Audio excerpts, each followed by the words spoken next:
Hey, welcome to Physics 1403, Stars and Galaxies. So a British poet once wrote a poem called Do Not Go Quietly Into That Good Night. Rage, rage against the dying of the light. All right, these guys that we're going to talk about in this video, the death of massive and supermassive stars, these guys are definitely raging against the dying of the light. All right. So as with other stars, supermassive stars start their lives with mostly hydrogen, which they burn through much faster than medium and lightweight stars. And as they do so, again, just like other stars, helium accumulates in the core and the hydrogen pushes out as a hydrogen fusion shell. Okay? Then helium begins to fuse. And then that helium results in carbon. And some other metals in there, for example, neon and oxygen and sodium and magnesium and some things like that. Right. The difference is, and then as those things accumulate in the core, once again, as with intermediate mass stars, the core contracts because of gravitational pressures and it heats up again.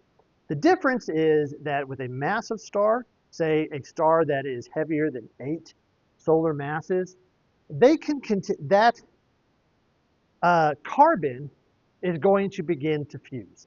And they will burn through carbon fusion for 10 million years, something like that, right? So this will happen for a long period of time.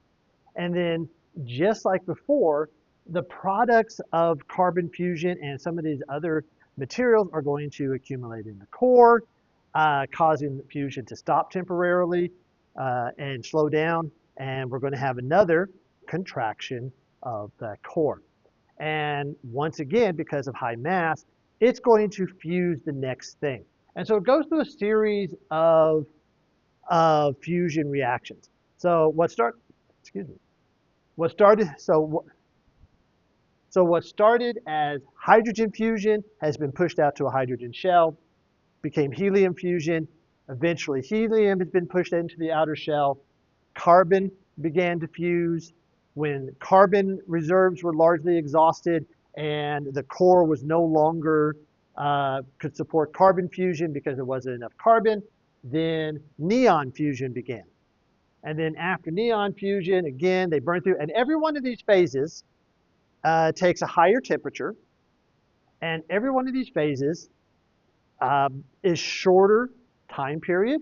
Like you go from billions of years to hundreds of millions of years to tens of millions of years to 100,000 years or so, right? After neon comes oxygen. After oxygen comes silicon. And silicon fusion is only going to last for about a week. And the reason is because the product of silicon fusion is iron. And iron is going to begin to accumulate in the core of this star. Now, this is why iron is the death of a massive star, is that iron, no matter the mass of the star, iron is going to take more energy to fuse than it gives off. You see, at every one of these steps, there's a mass loss. And at every one of these mass losses, that mass that is lost is converted into pure energy. And every one of them, in addition to being hotter and shorter lived, is giving less and less net energy. At iron, in order to fuse iron into something else, would require an input of energy, and there is no extra energy at the end because there's no mass loss. And so what would happen is that it can't happen. Well, but just basically can't happen. And so when fusion reaches the point where we now have an iron core, that star has literally hours to live. Once the silicon in its core is burned through, and understand, we're talking about a core that at this point, is tens of billions of degrees, tens of billions of Kelvin. And once the silicon reserve is gone, and all that's left is iron in the core, the star is going to collapse under its own weight. Now, also understand, just like with red giants and asymptotic gas branch stars, right? The star, all this pulsations and all of this changes in source fuel and all of this chaos that's going on in the core is causing it to lose a lot of its mass. All right, it has already lost potentially 96% of its mass. All right, so we're no longer talking about, we're still talking about an incredibly massive star, but it's not as massive as it once was. So, but either way, with all of that mass, without any fusion happening in the core, what's going to happen is all of that mass comes down in a massive star, a star with a mass greater than 8 solar masses. The um, the mass or the density of the core is too great.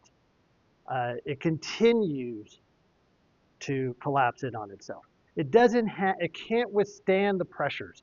As a result, the temperature inside that core is going to reach a phenomenally crazy number, 100 billion Kelvin, which is going to literally blow the star apart. Right? We call this explosion a supernova. This whole collapse of the core is only going to take about a quarter of a second. The temperatures are going to spike so high that they're going to go through photodegradation and photodisintegration of matter. There's going to have this swirl of free particles of electrons. The iron atoms are going to be ripped apart and put back together in all of the rest of the periodic table.